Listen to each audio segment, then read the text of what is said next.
How's it going, everybody? Sergeant O here. So this is part 4 of the I Am Sergeant O miniseries.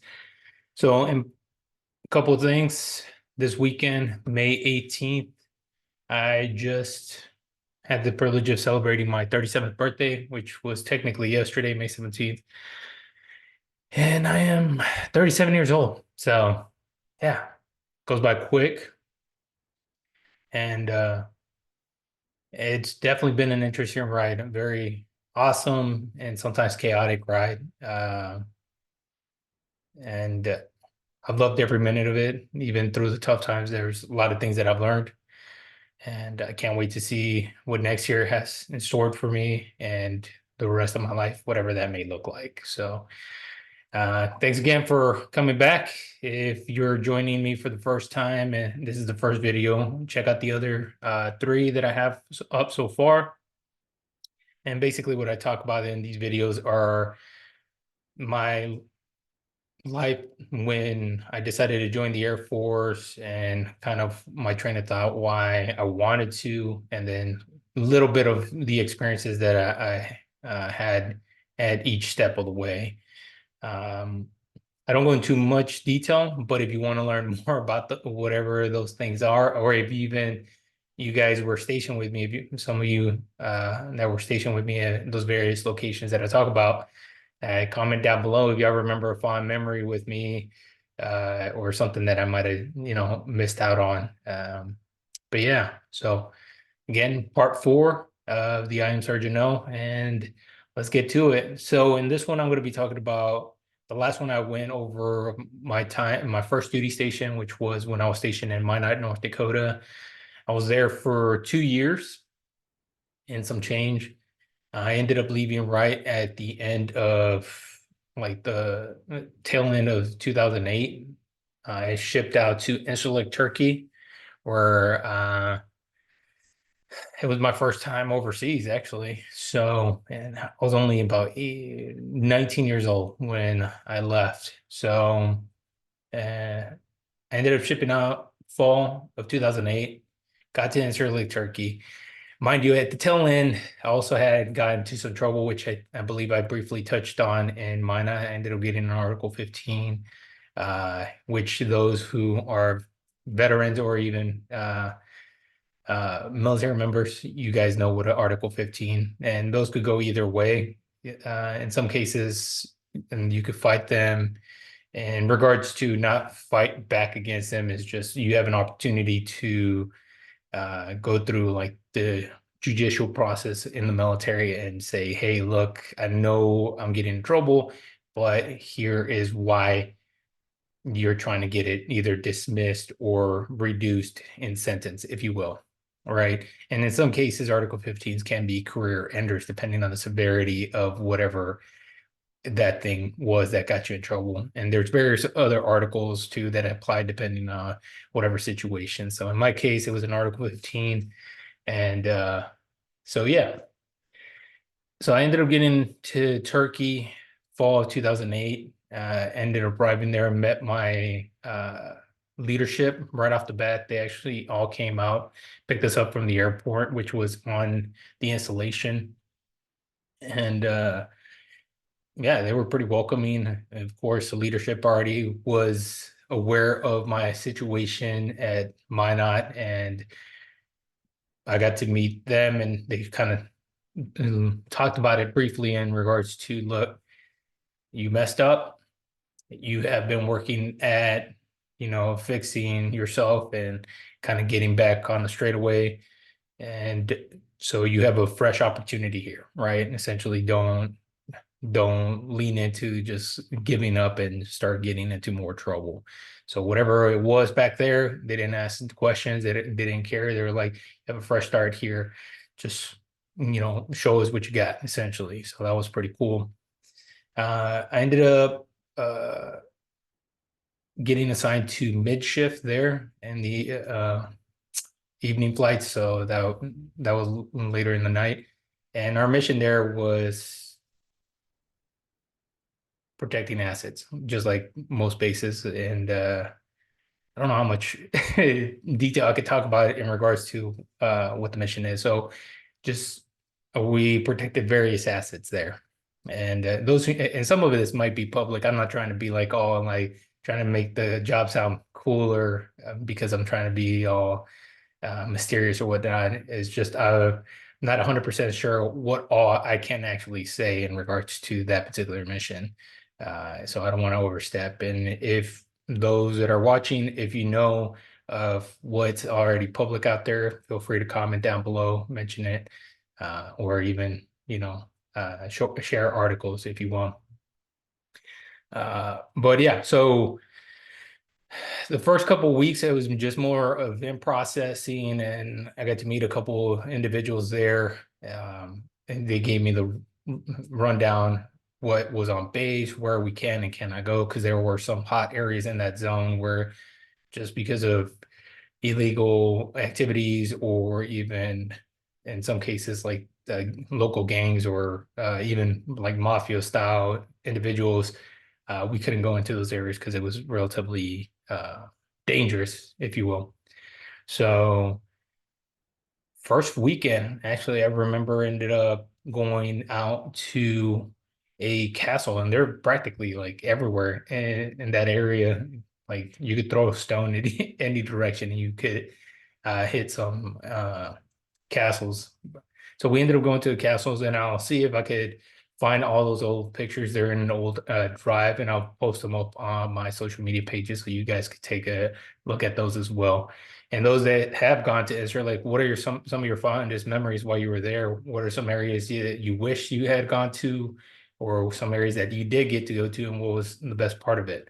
So there was a lot to do while I was there. I know it has changed a lot since 2008. I was there from '08 through early 2010. So there's, constantly regulations constantly change. The social climate of those zones change often. So it does change what you can and cannot do in that area. So if you're stationed there and you're watching this, what are some of the things that if you could talk about it, what are some of the things that you can do, what some of the things you can't do, and what are some of the areas, that are, if anybody that's new to the Air Force or coming to that area, what are some areas that you would recommend going to, right? So we ended up going to a couple castles the first weekend, along with the new individuals that I ended up meeting when I arrived there. Um, Man, yeah, it was kind of just a big party from what I remember being there. Honestly, is a lot of my school too. A lot of my education I ended up taking while I was there. At some point, I just kind of stopped. I ended up getting burned out with school, which, if you're going to school now, you're going to college uh, or anything, right? You, you do too much, just take time, learn how to manage that, working all the time and not taking enough time on downtime to relax is one of the biggest things that I've had to work on throughout my life. I'm a bit of a workaholic, or have been. I've been working at not doing that as much. My wife often has to remind me to take time off and just be more uh, aware of my time. I try to do too much with sometimes very little time. I try to squeeze everything in just to get it out of the way. And the mindset behind that often kind of like when I look at it on the back end after it's done, it definitely kind of trips me up because I try to cram a lot so I could just knock it off my plate. But what I end up doing is taking that off my plate and then adding more. It's like sitting at a buffet and eating my food while simultaneously adding more to my plate is the best way I can describe it. So yeah, I'm working at just finishing what I have, taking a break, allowing myself to digest said food, if you will. And then if I'm still hungry and I'm looking for another snack or something, right? Using these food metaphors. If you haven't noticed, I am a bit of a foodie. I do love food of all kinds. So especially traveling the world. I love tasting all new cuisines. But coming back to the references, you know, uh, taking that time in between each one of the assignments or whatever I'm doing and just saying, you know what, this is a good stopping point, and that could be left for tomorrow's agenda. So yeah. So here's a Sergeant O nugget of the day. Just learn how to manage that time, which a lot of people often run into this issue is time management. In every capacity that I've met them, whether it's in the military, entrepreneurs, business owners of all kind, especially when you're starting off, is you get caught up in the daily grind. And depending on who you're talking to, there are some coaches out there that are like, you have to grind, grind, grind, grind, and essentially like almost to the bone. And when you become, or when you get to that point, you'll find some reprieve so you could wind down and relax, which in some cases that may work, but very rarely have I seen it actually work where the individual doesn't have mental strain behind it, and they're so overworked and stressed out with anxiety that, well, if I stop now, is the business going to continue?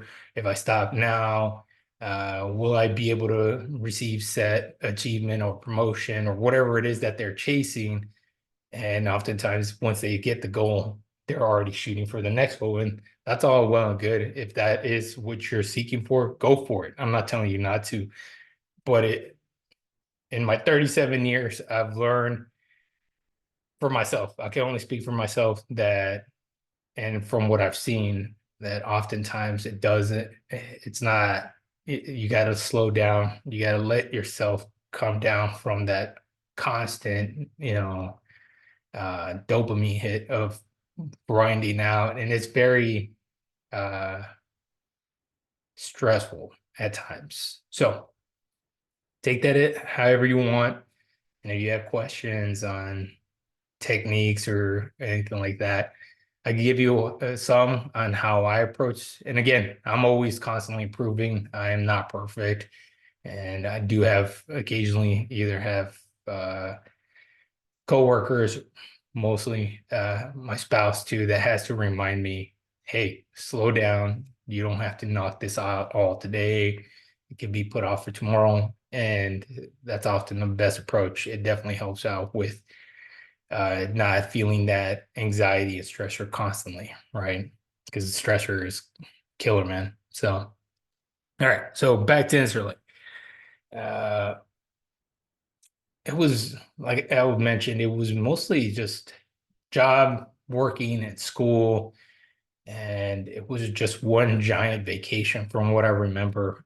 Even with the work and school, there was plenty of downtime where I got to see a lot of that area. Adana was beautiful, and they had a lot of beautiful architecture and history there. The beaches were beaches, Beach, all right? YouTube, don't be censoring my stuff or uh, taking down my videos. Uh, so there was a lot of beautiful beaches out there. The water was clear. You could literally see the bottom. It was amazing. There was this location that most of the military members that were previously there or uh, had been there for quite some time often would go to what was called Castle by the Sea. And from what I remember, a little bit of the history of that castle, and I'll put some, and y'all can check this out, Google it, Castle by the Sea. So the history from what I remember of that castle is essentially this king had a daughter that he was trying to marry off to a specific person. And correct me, those that are watching, if you remember if you have the story and it's not quite, this is how I remember somebody telling it to me from one of, excuse me, from one of the locals that was there.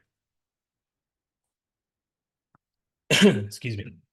So he had a daughter, and there was a prince from a neighboring uh, kingdom that was trying to marry her or not kidnap her, but essentially take her away. And the king didn't want her to marry him, something like that. So he ended up basically building this castle out in the middle of the sea, the Mediterranean Sea, just offshore, and I'm pretty sure at that time it was a lot further into water than where it is now. And essentially, the only way there was by boat, right? And she had staff and all that stuff, and it was more or less like a Turkish, what is it called? Rapunzel situation without the long hair, right? Just she was locked up in this castle with her staff to avoid her just running off and doing whatever she wanted. And again, if the story's a little off and you have the actual story, please comment it down below and correct me. Okay. I'm not afraid of saying that I am wrong at times. So yeah, the Castle by Sea was awesome.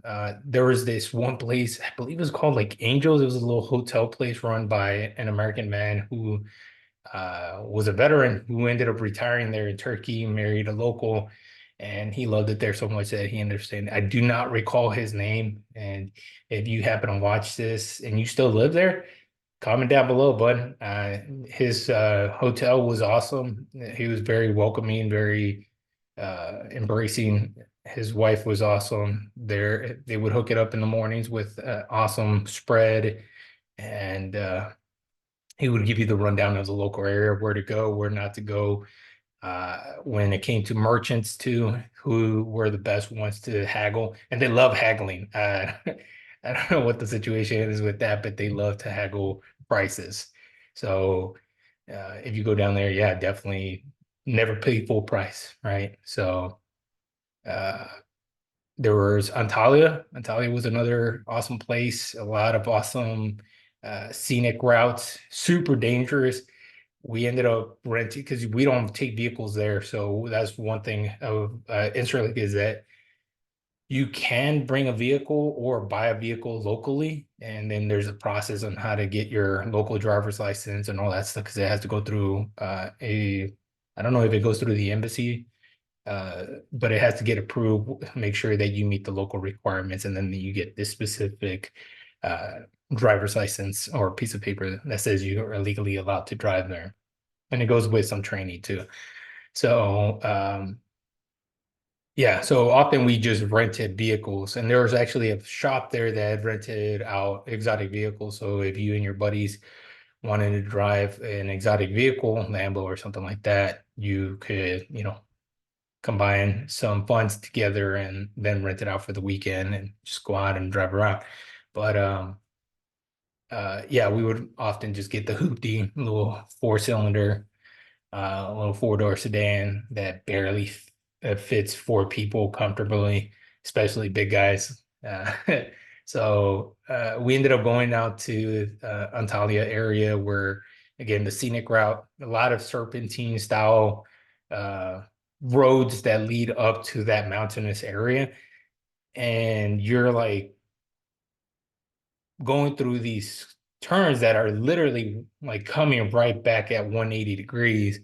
Uh, and trying to squeeze by a semi truck at the same time, and there's no guardrails. So if the semi truck goes too far, whatever, if the cargo leans it, it goes off and it will smash you. You can go off the side of the mountain, and there's nothing to stop you. The trees there don't really look all that sturdy enough to stop you. You're just gonna roll down until you get to the bottom of the mountain area. And it was super scary, super dangerous at times, but you made it, right? It was the thrill of the ride, if you will. Um, and the more party, like nightlife, I think was a lot better in that area. They had a lot of clubs. I remember going to this one club that had 3 floors that played different music in every floor. It was basically a castle. This dude ended up buying an old castle, bought it, turned it into a nightclub, and had a pool in the middle of the first floor that had a um what's it called, glass flooring for it that would come in, retract, and come out. So depending on the time, he would retract it, people would jump in, swim, or just have it out so people would dance on top of the pool.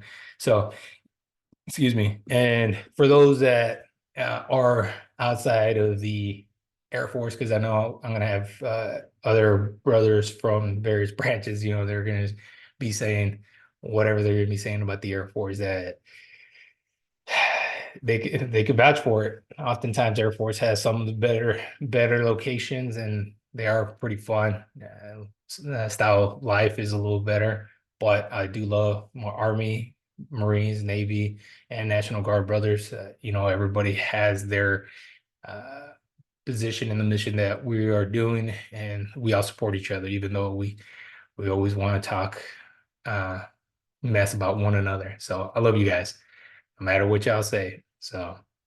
Um, so yeah. Oh, and I did end up getting into some trouble. So during the first couple months, I ended up being still on probation because of the Article 15 from Minot. So I was still technically under probation, and I ended up getting into an incident that got me into some trouble. We ended up coming clean, me and the other friends that were with me. We ended up coming clean in regards to that incident. So the punishment wasn't uh, as severe as it could have been. Uh, the commander took that in consideration, and I think he was definitely uh, very lenient with the punishment, and I do appreciate that at that time and even now. It still gave me an opportunity to continue growing. I was young, that doesn't excuse what I did, but we have to make mistakes, whatever they may be, and sometimes they're foolish mistakes because you're caught up in the moment and you really don't think a lot of things through. You don't think about the consequences and long-term effect on your health, your career, whatever it may be. And I say this to those that are considering even joining the military as a whole, or even just for life advice. And just anytime that you have an inclination or you're thinking of, could this negatively impact me in some kind of way? If you're thinking about it, it's probably going to be a bad idea. And you are your own person, you have free will. But if you are trying to accomplish something with your life, think about it a little harder and, it's be wise and discerning with that choice, especially if you're trying to level up your life. You want a specific life goal down the road, understand whatever you're doing now. And this is only for my youngins, uh, anybody under the age of 30, essentially, uh, even younger than that. But it just everything's going to follow you down the road, especially if it's a legal matter. Or if you are partake in any habitual drug usage or anything like that. This includes even uh, prescribed medication that is narcotic in nature. Understand that a lot of these things will affect you in a lot of ways. So always try to be as wise and discerning with every single choice you make. Hang on one second, this door is bugging me. I don't know why I left it open. But so, all right. I ended up turning 21 in Incirlik. So I was like 19 and a half, almost 20 when I left there. And I ended up, no, yeah, shortly thereafter, I ended up turning 20. And then the following year, I turned 21. And yeah, in some cases, individuals are like, man, 21, I get to drink or whatever it may be. Well, in Israeli Turkey, you legally can start drinking at the age of 16 per local laws. So the local military regulations would follow suit, and we were authorized to drink. So 17, 18-year-olds that were barely arriving there legally drink in that area. I don't know if that's still the case. And again, if you're stationed there now and those rules and regulations have changed, feel free to comment down below and correct that. But at that time, that was the situation. So, and yes, some of us drank, Some of us drink a lot, and I am not trying to glorify that or of any way. If you partake, partake responsibly, and yeah, just be safe. But yeah, I partook a lot during that time, and looking back at it, I definitely wish I would have done things a little differently and not been so quick to like get do stuff like that. So I ended up getting alcohol poisoning on two separate occasions while I was there. And after the second one, it was definitely, I was just like, hey, I'm done. I'm not doing this again. And I gave up alcohol for quite some time. I didn't give it up completely. So if you know me right now and you're like, I saw him, drink a glass of wine or a cup of whiskey not too long ago. I didn't give it up completely. I did have to cut back a lot in general just because of health issues, but I occasionally will partake like in one glass of wine.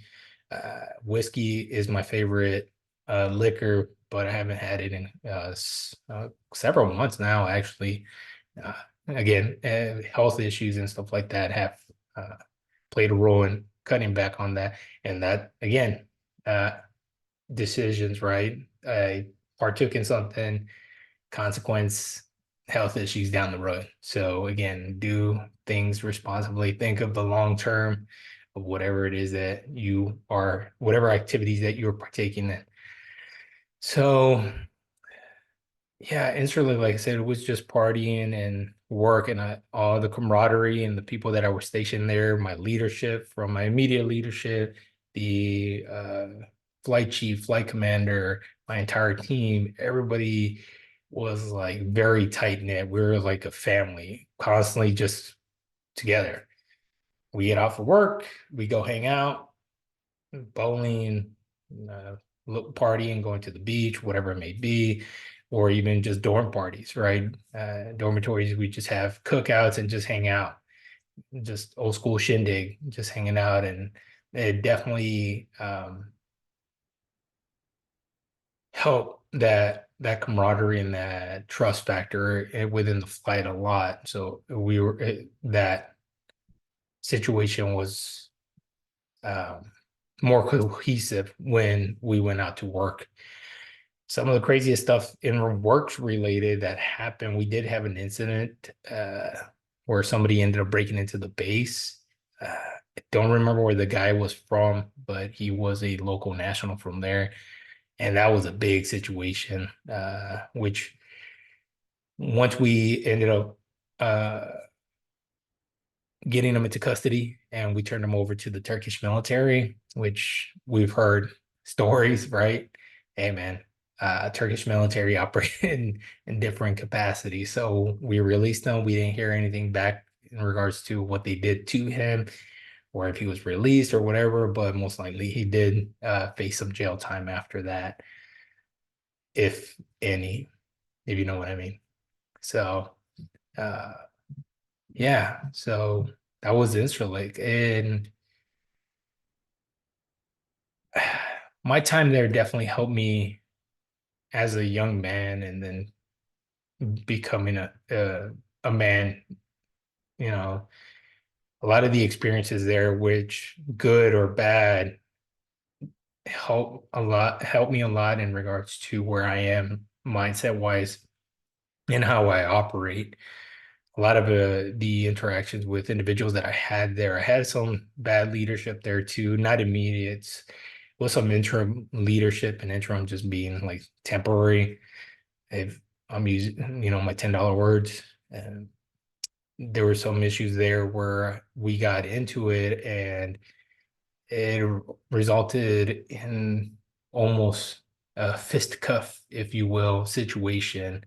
And at that time, again, I was young and very impulsive, very angry at that time, and didn't always make the best decisions in regards to resolving situations. And that situation, had it gotten out of hand with that senior leadership, it definitely would have resulted in me getting discharge, potentially dishonorably discharged from the Air Force, which I'm blessed and happy that I did have individuals in my corner that realized, I was going through stuff. And not only that, it wasn't completely on me. I mean, I am only responsible for how I responded to the situation, and I can't control the other individual, and nor should anybody, right? Anytime you run into a situation where you have to deal with individuals that want to be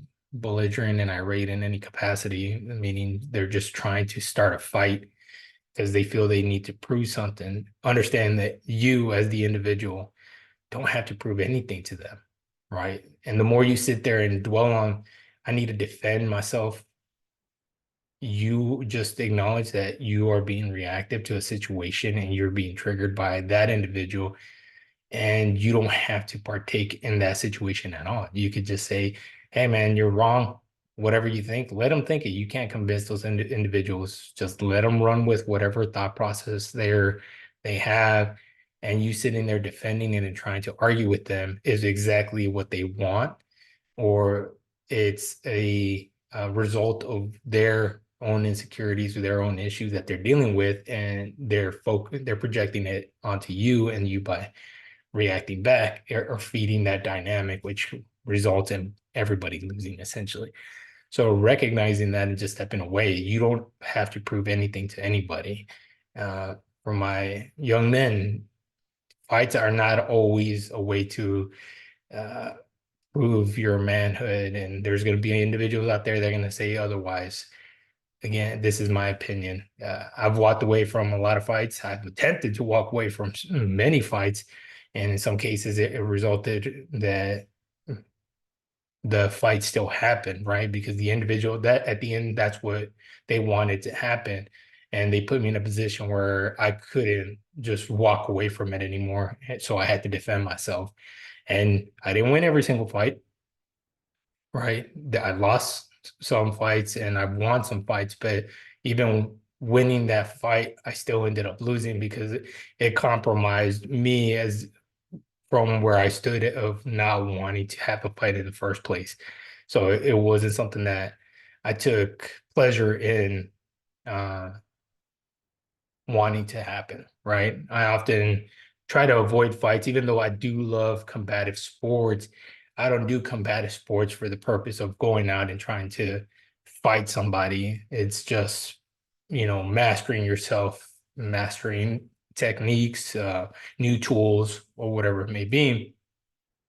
But it's not for the purpose for me just to go out and start bullying somebody and to try to prove myself, right? And if I want to prove that I have mastered those techniques or whatever it is that I'm training for, that's where, a boxing ring or an octagon or whatever it may be, depending on what martial arts you're practicing, there's a time and place for that.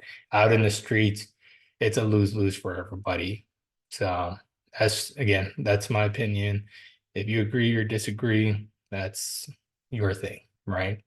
So, and young ladies too, right? I know I was talking to my young men, but young ladies, uh, women fight differently. It's not often um, combative, but arguing with somebody is not gonna make you a better person. Just oftentimes it's walking away. Just, okay, you're right. Can't convince you otherwise. So yeah, all right. So I'll get off my soap opera for for now. But hopefully anything I've said today has helped you. And if you're interested in learning more about Incirlik or that entire location, do some research. And if you are interested from like if you're in right now and that's something you're considering, definitely do some research. There was so much beautiful stuff out there to do. The food was amazing. I love Mediterranean food, and that's predominantly my diet now, uh, again, due to health issues. But I love the culture. I love the food out there. Everybody was very friendly. very welcoming. And if you're trying to get some cheap suits too, man, I had, I think, 5 or 7 tailored suits while I was stationed there, made all of them for like $300. I think I ended up paying for all of them $300 plus 2 Turkish rugs that I bought for under like $400 or $500, maybe less. And yeah, so if you're trying to get some cheap suits and stuff like that, and again, fitted cheap suits, there's a couple of locations right off the installation that you can go to, and some of them may still exist, some may not. And if you're stationed there, comment where you get your suits, where you get your haircuts. There's a lot of good haircut places. Best haircuts I've ever gotten, by the way.